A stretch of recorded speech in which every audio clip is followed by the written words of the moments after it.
आप देख रहे हैं एसीआई न्यूज़, भ्रष्टाचार और जुर्म के खिलाफ हर पल आपके साथ।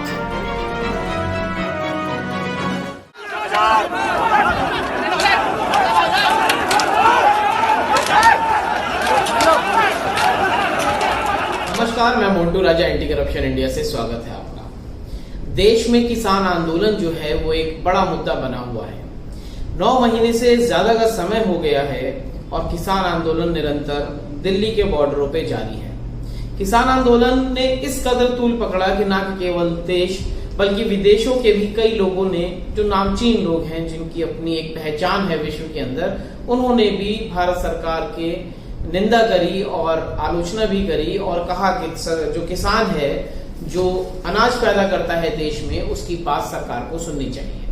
लेकिन जो हालात हैं वो कई बार हमने हिंसा भी देखी कि पुलिस ने लाठीचार्ज कर दिया और जो वार्तालाप है वो किसी निष्कर्ष, किसी नतीजे पे नहीं पहुंच पा रही है। इसी के चलते हरियाणा के करनाल में 28 अगस्त को जो प्रोटेस्ट चल रहा था उसमें लाठीचार्ज हुआ, जिसके चलते एक किसान की मौत हो गई है।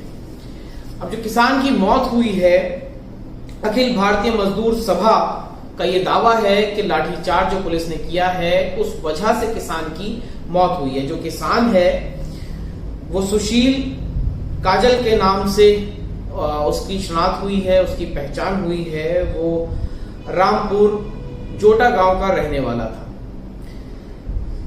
लेकिन इस लाठीचार्ज से पहले जो करनाल के एसडीएम थे, उनका भी एक वीडियो वायरल हो रहा है जिसमें साफ तौर पे ये देखा जा रहा है कि पुलिस को वो ये कह रहे हैं कि जो किसान हैं इनके सर फोड़ दो।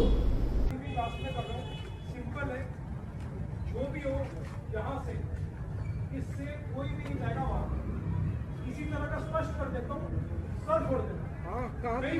मैं ड्यूटी मैजिस्ट्रेट को लिखित में बता रहा हूँ, सीधे लट मारना। कोई डाउट मारोगे? कोई जाएगा इसको ब्रीच करके? सीधे उठा के मारना पीछे। कोई डाउट नहीं है, कोई डायरेक्शन की जरूरत नहीं है, क्लियर है आपको।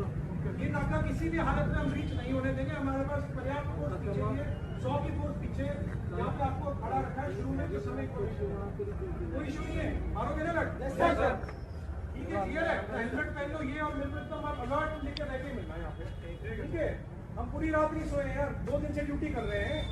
आप तो सो के आए हो थोड़ा, कोई बात नहीं, अभी खींचना अभी अपने 6 घंटे, ठीक है, क्लियर है? सर ठीक है, यहाँ से एक बंदा नहीं जाना चाहिए यार, मेरे पास आए नहीं यार, और अगर गया ना तो उसका सर फुटा होना चाहिए किसी का, ठीक है, क्लियर है ना आपको? ठीक है। जो वीडियो में वो कह रहे हैं कि किसान के सर फोड़ दो, ये कहां तक सही है? अब क्योंकि किसान की मौत हो गई है तो पुलिस भी अपना जो पल्ला है वो झाड़ती नजर आ रही है।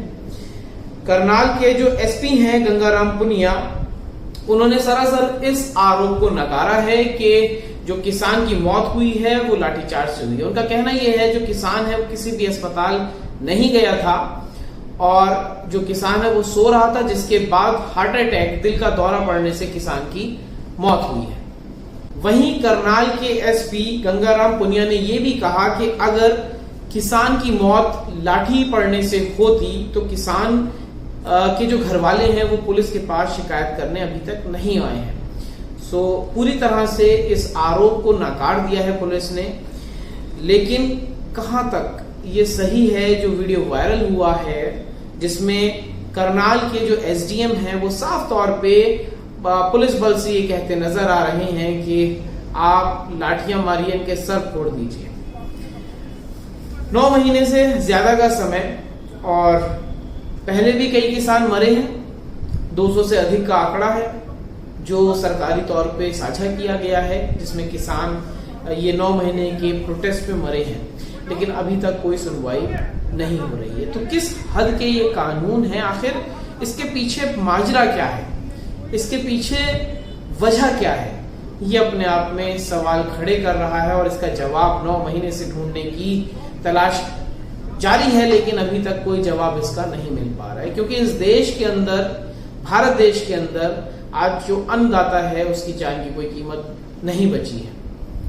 जान की कीमत तो वैसे किसी की नहीं बची है जो भी ज्यादा कह सकते हैं कि आवाज उठाता है या फिर कोई सच्चाई दिखाने की कोशिश करता है, तो कैसे उसको जो सिस्टम है उसके शिकंजे में फंसा दिया जाता है कि उसकी जिंदगी जो है वो खराब हो जाती है।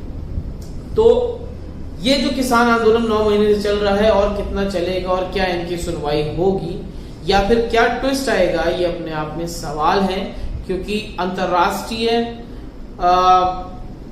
मौजूद जो लोग हैं दिग्गज, उन्होंने भी इसमें हस्तक्षेप करके भारत सरकार से अपील की कि भारत सरकार को सुनना चाहिए। उन्होंने अपनी प्रतिक्रिया दी, लेकिन कोई भी प्रतिक्रिया भारत सरकार ने नहीं दी है।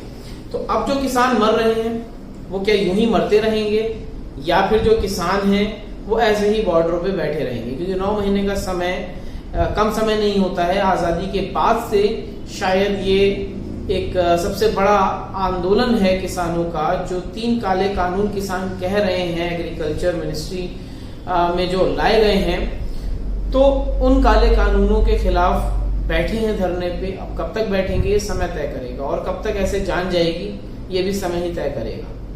क्या है आपकी राय? कमेंट द्वारा आप अपने विचार हमसे साझा कर सकते हैं। अगली अपडेट के साथ आपके सामने फिर प्रस्तुत होंगे। नमस्कार। सब्सक्राइब करें हमारे YouTube चैनल को और बने रहें हमारे साथ।